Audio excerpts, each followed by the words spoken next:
James O'Reilly was a young boy, only 14 summers old. He lived way out in the country with his grandfather and his grandfather's hog farm. Now once a month they would hitch up the horses to the carriage and to take the carriage into town. It would take them all day to get to town. They'd have to spend the night, then they would stack up on supplies the next morning and ride back to the farm. And then at the end of the summer, once a year, they would slaughter the hogs once they were good and fat, stack up the meat in the carriage, hitch the carriage back up to the horses, and ride all the way to the city, which would take them 2 full days. They'd have to go half the way, make camp, and then go the other half, and get there by the second night. Now one day during the summer, about midsummer, James was out in the field with the pigs, rooting for grubs, when way, way off in the distance, he saw a black rider on a black horse, on a sleek black horse, slowly trotting across the field. Now James had never seen nothing like this, and this rider did not look like he was from around these parts. So that night, when it was time to bring the pigs back home, put them in the pen, and eat supper with his grandfather, he mentioned it to his grandfather about this pale rider dressed all in black on the sleek black horse. And his grandfather thought about it, nodded, and he said, "Yep, I reckon that must have been Death. He must have been headed to old Widow McAllister's farm. As you know, the Widow McAllister, she'd been sick for quite some time now, and I reckon she must have died tonight, and that was Death coming to collect her soul." Well, this news was kind of frightening to James, who was a young boy, only 14 summers old, and hadn't reckoned much with Death. And his grandfather saw that he was upset, and he said, "Now, James, boy, don't you be frightened none. Death, he's just a working man like you and me. He's got a job to do. When people's time is up, their time is up. And old Death, he comes and collects their soul. And you know, there's lots of old folks around these parts, old folks who are sick and suffering, and Death, he can be a good friend to old folks when they need him. So don't you pay no attention to Death. You're a young boy, you got no business trifling with Death. You might see him a couple more times this summer, but you just give him a wide berth and let him be. You don't bother him, he won't bother you. You go on and you live your life, and you don't worry about Death for many, many years to come." And so the summer went on, and James did see Death several more times, crossing the field, heading to different farmsteads to collect different souls on their debt when their time was up. And as the summer went on, James got used to it and didn't bother him so much. He began to realize that death was just another part of life, and that's just the way things went. Well, then late one summer morning, James had just woken up early that morning, taking the pigs out to a new field to root for some more grubs. And he was still kind of tired, so he's yawning and stretching. And he thought maybe he'd take a nap, because it was still early in the morning. He didn't sleep that good that night. Pigs were doing okay on their own. So he laid down in the grass, stretched out, closed his eyes. But then he heard something. Sat up, took a look, and there was Death, crossing his field on the way somewhere. James, he sat there looking at him. He was kind of used to Death now. It didn't bother him so much. But then Death stopped on his horse, and he turned, and he looked straight at James. Now this made James's blood run cold, and James, he got mighty scared. So he turned away, and he was frightened, and he thought, "Oh, it's just my imagination. I'm just a young boy, I'm only 14 summers old, what would Death want with me?" So he looked back up. Sure that Death must have been looking at something else. But when he looked up, there was Death staring straight at James. And worse yet, Death reached out one long, slender finger, pointed right at James, and then beckoned him to come closer. Well, James didn't like the sight of that. He jumped right up and took off. He left the pigs right there in the field and ran all the way home as fast as he could. When he got home, he was out of breath, and his grandfather came out of the house. He knew something was wrong, because James wasn't supposed to come back till sundown. He said, James, what is it?" James, he told him about how Death had looked right at him, how Death had pointed his long, slender finger right at him and beckoned him closer. Well, James's grandfather said, "Oh, that's not good. That is not good." He said, "James, you take our fastest horse. Don't you bother with the carriage. You jump right on that horse with the saddle, and you ride. You ride like the devil is nipping at your heels. You ride all day, and don't you stop. And if you ride hard and you ride long, you can make it all the way to the city in one day. And once you get to the city, you'll be safe. There's no way Death's going to catch you when you're that far away." And so James, he listened to his grandfather. He saddled up that fastest horse, he hopped on, and he took right off, just like the devil was nipping at his heels. And after he was gone, James's grandfather watched him ride off into the distance, till he couldn't be seen anymore. Then James's grandfather, he got his sharpest shaving razor, got out a strap of leather, sharpened it right up into a nice sheen till it was really fine, went out to the pig pen. Now it wasn't slaughter time yet, but James's grandfather, he picked out the fattest pig, took the pig, drew the razor across the pig's neck, let the pig bleed out and die. And sure enough, when that pig died, Death showed up. And Death said, "It's not slaughter time yet. Why are you killing the pigs?" And James's grandfather, he said, "Hey, Death, I was just trying to get your attention. I want to know, why you frightened my young boy James? He's only 14 summers old. He got no business with you." And Death said, "I'm sorry. I didn't mean to frighten the boy. I was just surprised to see him today. Because after all, I have an appointment with him tonight, all the way in the city."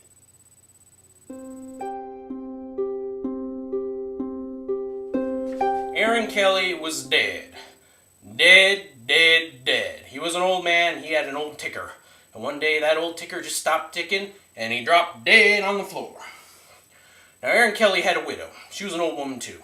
She had a hump on her back and one eye. And when Erin Kelly died, she shed one tear from her one eye and then she moved on. She got herself a coffin, put Erin Kelly in the coffin, buried him. Then she took her one eye and she started looking around for a new husband. Because despite the hump and the one eye, she was a mighty fine woman. And she could attract herself another man. She knew she could, so she started looking real quick for somebody. And her one eye, it set her on a young man named Jim. A young strapping man named Jim, who had a reputation as a mighty fine fiddle player. Well, old Erin Kelly's widow, she went up to Jim and she said, "Jimmy boy, I don't know if you heard, but me husband, Erin Kelly, is dead. Now I'm a widow." Well, Jim boy, he said, "Oh, I'm sorry to hear that, man." She said, "Well, it happens. But as it turns out, I need me some company, so why don't you come on over to my house tonight? I'll cook you some dinner. You can bring along your fiddle and play me a tune." Well, Jim boy, he was a smart man. He wasn't shallow. He could look past the hump on her back and the one eye and see that Erin Kelly's widow was a mighty fine woman. So he decided he would come over that night and bring his fiddle. And he said, "I'll be there, ma'am, at 8 o'clock sharp." And Erin Kelly's widow, she said, "All right." So she went on home that night. She cooked herself up a mighty fine meal that was sure to charm Jimmy boy. And she set it up there on the stove to keep warm while she waited for Jim by the fire. And as she was sitting waiting by the fire, she heard a knock on the door. And she went to the door, and she went to open the door. And she was expecting Jim boy there, but it wasn't Jimmy boy. You know who it was? It was old Erin Kelly, the dead man, who decided to get out of his grave and head on home. Well, the widow, she just stared at him, and she said, "What in tarnation is you doing here, Erin Kelly?" And Erin Kelly said, "Well, ma'am, it's my house, ain't it? A man's got a right to sit down in his house and out of my way." And he walked right in past her, sit down by the fire, started sniffing. He said, "Ooh, smells like you got something good cooking on the stove." And old Erin Kelly's widow, she said, "Erin Kelly, that ain't for you." He said, "Why not? I'm your husband, ain't you?" "You was my husband, but now you's dead." "Dead? I don't feel dead, woman. I feel fine, and I feel like eating some supper now." And old Erin Kelly's widow said, "You always was a stubborn man in life, but now that you're dead, please listen to reason and get back in your grave and lay down like a sensible dead man." But old Erin Kelly was stubborn, and he wasn't going to listen to no woman tell him he's dead when he don't feel dead. So he said, "No, ma'am, I'm sitting here, and I'm eating my dinner in my house in my rocking chair." And so he just started a-rocking in his rocking chair. His joints a-popping, his neck a-creaking, rocking back and forth, back and forth. Well, then there came another knock on the door. Knock, knock, knock. And the old widow, she knew who this was, so she went up to the door.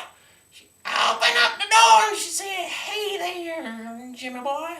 And there was Jimmy boy looking mighty young, mighty handsome with his fiddle in hand. He said, "Hey there, Mrs. Kelly." And she said, "Oh, Jimmy boy, I don't want to shock you, but we're gonna have one more for dinner besides me and you." And Jimmy boy, he was a little surprised by this, and he said, "Why's that, ma'am?" And she didn't know what to say, so she just opened the door and let him have a look. And old Jimmy boy, he looked in and he saw old Erin Kelly sitting there rocking in his rocking chair, joints a-creaking, neck a-popping. And Jimmy boy said, "Ain't he supposed to be dead?" And Aaron Kelly's widow, she said, "He is dead. He's just stubborn. Don't you pay no attention to him. I'll take care of him. Now you come on in and have a seat." So Jim Boy, he came in and had a seat, and the three of them started eating dinner together. And it was a mighty quiet dinner. Nobody knew what to say. And old Erin Kelly, he said, "Hey, this here is one rotten party. You guys are acting like somebody died." And old Erin Kelly's widow, she said, "Somebody did die. You died. Why don't you get back in your grave where you belong, damn it?" And old Erin Kelly, he said, "No, ma'am, I don't feel dead, and I ain't gonna lay down in my grave neither." Well, old Jim Boy, he had had enough of this, and he said, "You know what, ma'am, I think I better be going. This sounds like a personal matter that you two need to work out before I come a-calling." But old Erin Kelly's widow, she didn't want to lose Jim. She knew if he went out that door, he would never come back. So she said, "Jimmy boy, you ain't going nowhere. You came all the way out here with your fiddle. You gonna sit and play some fiddle for us." And old Erin Kelly, he was a dancing man, and he said, "You know, that sounds good. Why don't you play that fiddle? I feel like dancing." But Jim Boy, he said, "Sir, you's being dead and all. I don't know if it's such a good idea that you get up and start dancing with us." But old Erin Kelly was a stubborn man, and he said, "Boy, you play that fiddle. I'll show you how well I can dance." And old Erin Kelly's widow, she got an idea, and she said, "I think that's a mighty good idea, Jimmy. Why don't you play that fiddle? Why don't you play us a nice, fast tune?" Well, Jim Boy said, "I don't know if that's such a..." But then Erin Kelly's widow, she said, "You get out that fiddle and you play it!" So Jimmy Boy, he knew it was good for him, so he got out that fiddle and he started playing. He started playing a lively tune, and old Erin Kelly, he jumped right up, and he started dancing. And oh, could that old dead man dance. His head bone was a-shaking. His teeth were knocking. His arms were a-flailing. His legs were a-kicking. His knees were knocking. And he danced. And he danced. Around.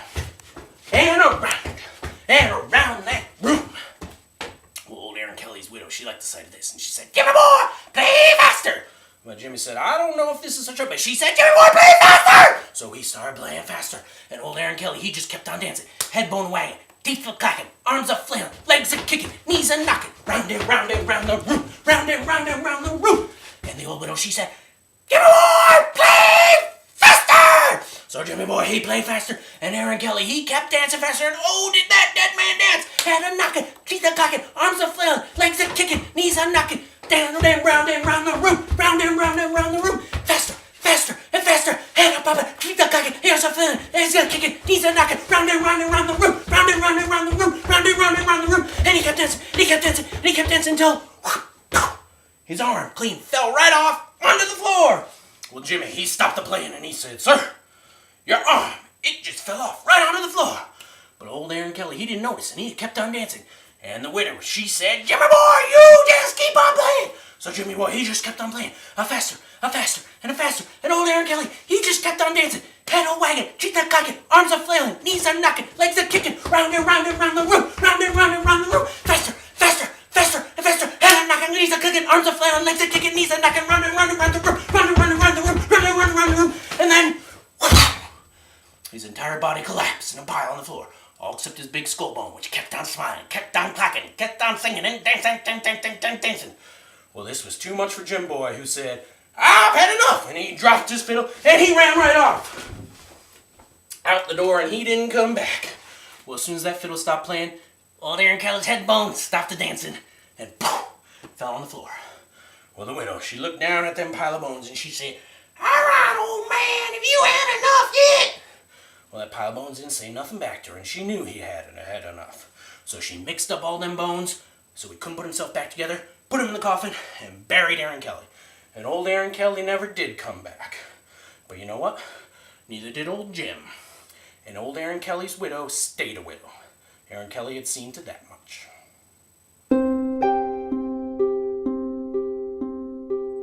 John Kinney was a good man, but even good men die. And when his time was up, he up and died. Now his widow, the Mrs. Kinney, she loved her dearly departed John, and she wanted to do right by him, so she spared no expense at his funeral. She bought a right pretty casket made out of smooth sanded birch, and she hired Doc Samson to prepare the body. Now Doc Samson, he was the most expensive mortician in town, but that was because he was the best mortician. And he was something of a Renaissance man, Doc Samson was, because he wasn't only a mortician, he was also a barber and a dentist, and something of a amateur painter. And he exceeded at all these aspects. And he was known that all the bodies that he prepared for burial had the spiffiest haircuts, the whitest teeth, and the nicest suits. And the widow, Mrs. Kinney, she was not disappointed when she saw her man John lying in that nice birch casket, all dressed up pretty, with his nice haircut and his bright white teeth. But there was one thing she didn't particularly care for. Doc Samson had dressed him in a nice fine blue suit. And Mrs. Kinney looked at him and she said, "Excuse me, Doc Samson, I don't mean to be any trouble, but my dear beloved John, he always wore a brown suit, and I always thought he looked best in a brown suit. Would it be too much trouble to change that blue suit into a brown suit?" And Doc Samson, he said, "No, ma'am, not at all. It is no trouble at all. Come back tomorrow. I'll have him in a brown suit." So Mrs. Kinney, she went home. She came back the next day, and there was her dearly departed John laying out in that pretty birch casket in a nice brown suit. And she was just overjoyed because he looked so good. And she was so happy that she told Doc Samson, she said, "He looks so good. I hope it wasn't too much trouble to undress all those nice clothes and get him dressed back into a brown suit." And Doc Samson, he said, "Oh, no, ma'am, it was no trouble at all. As it turns out, the widow McAllister, in the next room over there, her dearly departed Frank, we had him in a brown suit. And old Frank and old John were just about the right size. So we just switched them, and as it turned out, Frank's widow liked the blue suit better, so everyone is happier this way." And the widow Kinney, she said, "Oh, thank you so much. I'm so happy. But that must have been so much work to undress both corpses and then redress both corpses. I feel so sorry that you had to go through so much trouble." And Doc Samson, he said, "Oh, no, ma'am, it wasn't any trouble at all. You see, we just switched the heads."